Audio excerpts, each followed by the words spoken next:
இந்தியாவிலேயே பொது உறுப்பினர் கூட்டத்தை கூட்டக்கூடிய ஒரு இயக்கம் இருக்கிறது என்று சொன்னால் அது நம்முடைய திராவிட முன்னேற்ற கழகம்தான். மற்ற கட்சிகள்லாம் பொது உறுப்பினர் கூட்டத்தை கூட்டுங்கன்னா அவங்க மாவட்ட கழக கூட்டமாக இருக்கும் அல்லது மாநில கூட்டமாக இருக்கும். எனவே ஒரு ஊராட்சியிலேயும் பொது உறுப்பினர் கூட்டத்தை கூட்டக்கூடிய அளவுக்கு வலிமையும் தொண்டர்களும் நிறைந்த ஒரு இயக்கம் நம்முடைய திராவிட முன்னேற்ற கழகம். எனவே தான் நம்முடைய தலைவர் தளபதி அவர்கள் நாடாளுமன்றம் நமது, நாளை நமது என்கின்ற முழக்கத்தோடு நாடாளுமன்ற தேர்தலை சந்தித்தார்கள். நாடாளுமன்றத்திலே நாம் நினைத்தபடி இந்தியா கூட்டணி தமிழகத்திலே 40க்கு 40 என்கின்ற வெற்றியை பெற்றது. ஆனால் ஒரு 20-30 இடங்கள் குறைந்ததன் காரணமாக ஒன்றியத்திலே ஆட்சியை பிடிக்கின்ற வாய்ப்பை நாம் இழந்து விட்டோம். ஆனால் வர இருக்கிற சட்டமன்ற தேர்தலிலே எப்பொழுதுமே தளபதி ஒரு இலக்கை வைத்தேதான். 234 லட்சியம், 200 நிச்சயம், அதுதான் நம்முடைய இலக்கு. அதை அடைவோம். அதற்கு இந்த தொண்டர்கள் தான் காரணம், அடிப்படை காரணம். உங்களை தயார்படுத்த வேண்டும், உங்களை அதற்காக உருவாக்க வேண்டும். இந்த இயக்கத்துடைய ஆணிவேர்கள் நீங்கள் தான்.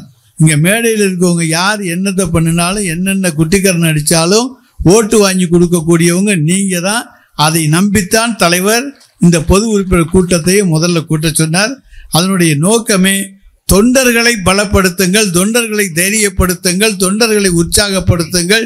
இந்த இயக்கம் தொண்டர்களை நம்பி இருக்கிற இயக்கம், தலைவர்களை நம்பி இருக்கிற இயக்கம் அல்ல. எனவே இதை தொண்டர்கள் மத்தியிலே கொண்டு போய் சேருங்கள். எனவே இந்த இயக்கத்துடைய ஆணிவர்களாகிய தொண்டர்களை வருகிற 26 தேர்தலுக்கு தயார்படுத்த இன்றைக்கு பல மனமாச்சரியங்கள் அவர்களிடத்தில் இருக்கலாம். இன்றைக்கு பலருக்கு 3 ஆண்டு காலத்தில் எல்லாம் நடந்து விட்டது என்றெல்லாம் சொல்ல முடியாது. ஆனால் சிலருக்கு நடந்திருக்கலாம், சிலருக்கு நடக்காமல் இருக்கலாம். ஆனால் அந்த மனக்குறைகளை அவர்கள் வெளிப்படுத்த வேண்டும், அதற்கு ஒரு மேடை வேண்டும். எனவே இன்றைக்கு இங்கே மேடையை அமைத்திருக்கிறோம் என்று சொன்னால் இங்கே வந்திருக்கிற பொது உறுப்பினர்களை எல்லாம் பேசவிட்டால் இன்றைக்கல்ல 2-3 நாட்களுக்கு நீங்கள் உங்களுடைய கருத்துக்களை சொல்ல முடியும். எனவே உங்களுடைய குறைகளை, கோரிக்கைகளை மாவட்ட கழகத்துக்கு மனுக்களாக எழுதி தாருங்கள். நிச்சயமாக அவை தலைவர் தளபதியிடத்திலே கொண்டு போய் சேர்க்கப்படும். யார் என்ன எழுதி தந்தாலும் அதை நாங்கள் கொண்டு போய் சேர்ப்போம். இங்கேயே தீர்வு காண முடிந்தவற்றுக்கு இங்கேயே தீர்வு காணப்படும். தீர்வு காண முடியாதவை தலைமை கழகத்தில் சென்று ஒப்படைக்கப்படும். எனவே இந்த 3 வருஷத்தில் நிறைய கோரிக்கை சொல்லியிருப்பீங்க, தொடர்ந்து வலியுறுத்தியிருப்பீங்க. அவைகளில் சில நடந்திருக்கலாம், சில நடக்காமல் இருக்கலாம். நடந்தவற்றிற்கு நன்றியோடு இருங்கள். நடக்காதவற்றுக்கு நாங்கள் நடக்க வைக்க என்ன செய்ய வேண்டுமோ அதை செய்கின்றோம். முடியாததை நாம் முடித்து தருகிறோம் என்று சொல்ல முடியாது. முடிந்தவற்றையெல்லாம் நாங்கள் முடித்து தர தயாராக இருக்கிறோம். தொண்டர்களை உற்சாகமாக வைத்துக் கொள்வதுதான் இந்த இயக்கத்தினுடைய அடிப்படை பணியே. அதான் திமுகவினுடைய பலமும் அதுதான். மற்ற எந்த கட்சிக்கு இல்லாத பலம் நம்முடைய பலம் தொண்டர்கள். எனவே உங்களை உற்சாகப்படுத்தி வைத்துக் கொள்ள வேண்டும். அதைத்தான் இங்கே சொன்னார்கள். தன்னுடைய இல்லத்திலே நடக்கின்ற அந்த சுக துக்கங்களுக்கு சென்று வருவதை கூட அந்த தொண்டன் ஒரு மகிழ்ச்சியோடு ஏற்றுக்கொள்கிறார். ஆகா, வந்தார்கள், நம்முடைய இயக்கத்தைச் சேர்ந்தவர்கள் வந்தார்கள் என்று. எனவே தான் இங்கே இருக்க எல்லாருமே இரவு பகல் பார்க்காமல் உழைக்கக்கூடியவர்கள். காலை 7 மணிக்கு ஆரம்பித்தா ராத்திரி 10 மணி ஆனாலும் எவ்வளவு தூரத்துக்கு தொண்டர்களை திருப்திப்படுத்த வேண்டுமோ அந்த அளவுக்கு அவருடைய இல்லங்களுக்கு சென்று வருகிற பணியை செய்து வருகிறோம்.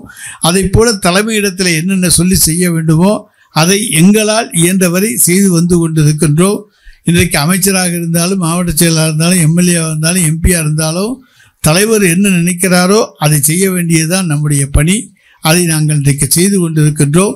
எனவே இன்றைக்கு இன்னும் உங்களுடைய குறைகளை எல்லாம் நீங்கள் மனுக்களாக எழுதி தாருங்கள்.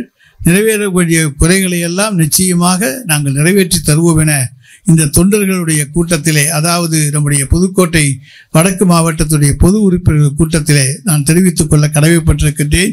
புதுக்கோட்டை மாவட்டத்துக்கு பெருமை சேர்க்கின்ற வகையிலே நம்முடைய மாண்புமிகு தலைவர் தளபதி அவர்கள் நம்முடைய மாவட்டத்துடைய மூத்த வழக்கறிஞர் பாசத்துக்குரிய அண்ணன் மிசா ராமநாதன் அவர்களுக்கு அண்ணா விருதை முப்பெரும் விழாவிலே வழங்கியிருக்கிறார்.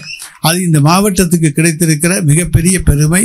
ஏனென்றால் மிசா காலத்திலே அவர் பல கஷ்டங்களை பட்டவர், ஒரு வழக்கறிஞர்.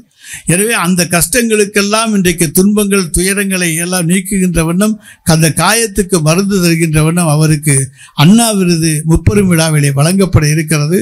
அது புதுக்கோட்டை மாவட்டத்துக்கு கிடைத்திருக்கிற மிகப்பெரிய பெருமை. ஒவ்வொரு தொண்டனும் பெருமையோடு சொல்லிக்கொள்ள முடியும். எனவே இந்த மாவட்டம் தலைவர் தளபதியினுடைய மாவட்டம், தலைவர் கலைஞருடைய மாவட்டம். எனவே அவங்க 2 பேருடைய மாவட்டம்னு தமிழ்நாட்டில் ஒன்று இருக்குன்னா அது புதுக்கோட்டை மாவட்டம் தான். அதுவே இந்த இயக்கத்துடைய தொண்டனுக்கு பெருமை. எனவே நிச்சயமாக தொண்டர்கள் எதிர்பார்ப்பதையெல்லாம் எங்களால் இயன்றவரை நிறைவேற்றி தருவோம் என இந்த நேரத்திலே சொல்லி வாய்ப்புக்கு நன்றி கூறி விடைபெற்றுக் கொள்கின்றேன். நன்றி, வணக்கம்.